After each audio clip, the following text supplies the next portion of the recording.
Coming off a very surprising start to the summer, collecting One Piece cards has taken an unexpected turn.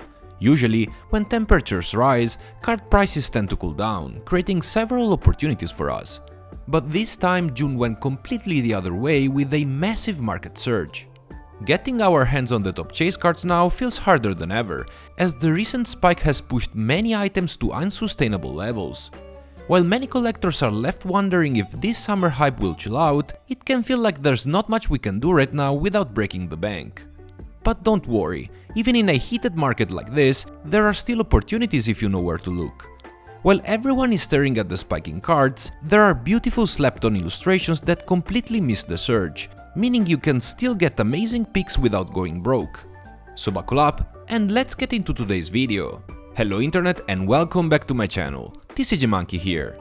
Finding the best deals often requires looking at the right places, especially for the Japanese market. And that's why today's video is sponsored by Bai. Bai is an international proxy shopping service that allows you to purchase directly from Japan's largest marketplaces, including Yahoo Auctions, Amazon Japan, and Rakuten, and then ships everything straight to your door.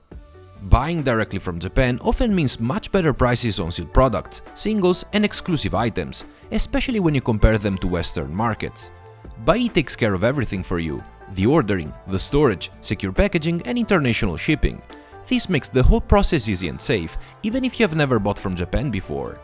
If you are collecting Japanese cards on a budget like myself, which are also way cheaper than English ones, Bai is truly the best service to help you save money. They offer great campaigns for new users every month, so be sure to check the link in the description below to get 10% off your first purchase. And now let's start with the first pick of the month. We begin with a very affordable entry point, both for English and Japanese collectors, the alternate Art Perona from EB03. This post-time skip version of the Ghost Lady is illustrated by DXT, who delivered an incredibly colorful artwork. While I'm honestly not a fan of EB03 as a set, mostly due to what I consider deficiencies in the overall artwork department, I find this specific Perona to be a brilliant illustration. What makes this card work so well is the fantastic contrast DXT created between the pink and black elements. In addition, the lighting and the bluish accents in the background make the entire piece pop, especially when you take the holofoil into account.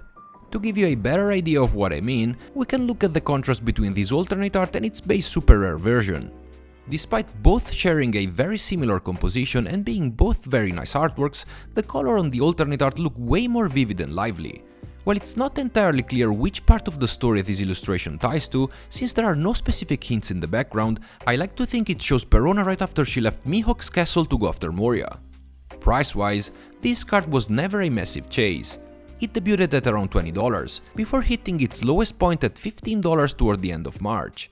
It managed to recover back to $20 in early June, but instead of continuing to grow alongside the recent market boom, it experienced a 20% correction, bringing it down to the $16 of today. Being a highly popular character in its country of origin, it shouldn't come as a surprise that the average price for the Japanese version is fairly close, sitting right around $15. That said, since the English price is already quite low, the Japanese market is where you can find the absolute best entry points if you know where to look, such as this copy currently listed on Mercari for just $7. We then continue with another card that's cool and affordable in equal measure, the alternate art Law from OP14, which is easily one of my favorite artworks of that set. In this illustration by Bashiku, we have the captain of the Heart Pirates fighting the Marines at Sabaudi, as we see them floating around this vortex in pieces in a very comedic way. Besides being an incredibly dynamic artwork, what I love the most is the point of view, which immerses us in Lost Chaotic Vortex as if we were one of those random Marines. This card is brilliant because it perfectly references a pivotal moment in the character's story, his introduction during the Sabaudi arc, and the exact moment we witness his broken powers for the very first time. Bashiku is easily one of my favorite artists in the One Piece TCG. Besides being exceptionally gifted, with a very fresh and dynamic style, they frequently draw meaningful illustrations that capture actual moments of the story or slice-of-life scenes of the characters, which, as you know, is something I deeply appreciate. In English, this card peaked around its release when it hit $36, but since then, it has been in a continuous decline. Since March, it has been floating around $15, and the market completely slept on it during the recent rally, making it an absolutely perfect candidate for anyone's collection. In Japanese it's also highly affordable, as it is priced at roughly $11 and hasn't experienced many ups and downs over the months. I actually managed to grab a copy of this law for $6 back in March for the second episode of my Collecting on a Budget series, which was focused on the pre-time skip Wars generation characters. I went to check if prices changed since then, but luckily you can still find some copies for pretty much the same amount, so if you want to add one to your binder, you know exactly where to look. Before we move to the next pick of the month, if you are enjoying this video, I would really appreciate it if you could leave a like, drop a comment down below and subscribe to the channel if you haven't already. It's completely free, it only takes a few seconds and it really helps the channel grow and reach more collectors like you. Thank you so much for the support. Next up we have the alternate art Ace from OP08. This card has been overlooked for as long as I can remember, despite featuring an extremely popular character in a scene that perfectly ties into the recent OP16 hype, where we see Ace fighting in Marineford right after being freed. I guess a big reason this card has been slept on is because it comes from a set that didn't get as much love, which is a shame because the artwork by Daisuke Iizuka is nothing short of awesome. Ace takes the spotlight, completely enveloped in flames that look incredible with the holofoil effect, while fighting off marines alongside his brother Luffy, who can be seen right behind him against the backdrop of a completely destroyed Marineford. The coolest part is that OP16 basically released its mirror image, illustrated by Bashiku, where we have Luffy in the foreground and Ace in the back. On top of that, the TR version of this card from OP10 actually jumped by more than 120% over the past month, likely fueled by the OP16 release, so I was honestly expecting this base alternate art to follow a similar trajectory. But luckily for us, the price didn't budge. In English, this card is sitting at just $8. And while it reached a peak of $14 at the beginning of this year, it has pretty much always traded in that sweet spot between $5 and $10. The Japanese version is slightly cheaper at around $7, but you can definitely find it for a little less, especially if you're thorough enough on the marketplaces. This is an absolute steal in my opinion, so whether you're collecting in English or Japanese, I would definitely add this one to the binder before people catch on. And now I would like to look at a card that doesn't come from a booster set, but is instead a promo with several variants. I'm talking about the Gear 5th Luffy illustrated by Akagishi. This particular variant of the card was initially released for the 2023 One Piece Day in Japan, but it was later included within Starter Deck 18 for both the Japanese and English markets, making it incredibly accessible for collectors. Although it's not a holo card, it is still technically a full art illustration of Luffy in his Gear 5th form, and easily one of the best out there in my opinion.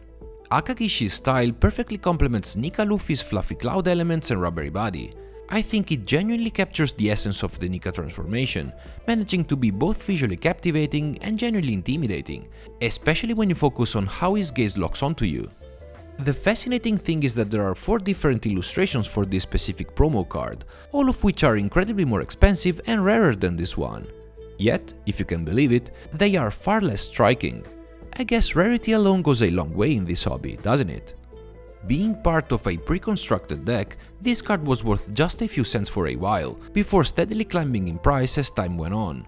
In English, it is now worth around $6, which is still an absolute bargain if you ask me. In Japanese you can find it for pretty much the same amount as its English counterpart, but again, if you are patient and look thoroughly enough on the marketplaces, you should be able to snap it up for even less. In my opinion, this is a card everyone should own. I get that it's not foil and not rare by any means, but the artwork absolutely rocks, and it's criminally overlooked just because of its common origin. And that was it for today's video. What do you think about this month's picks? I really love the alternate art Law, and I'm so happy to have it in my collection. I also personally wouldn't sleep on the alt art Ace. With the OP16 hype around the Marineford arc, it is truly a wonderful piece to add to your collection before the market catches on. If you want to get the Japanese versions of these cards at the best possible price, make sure to check out Bai using the link below to get 10% off your first purchase. If you enjoyed the video, please leave a like, drop a comment to help me beat the algorithm, and subscribe to the channel. Thank you for watching, and I will see you very soon with a brand new One Piece TCG video. TCG Monkey out.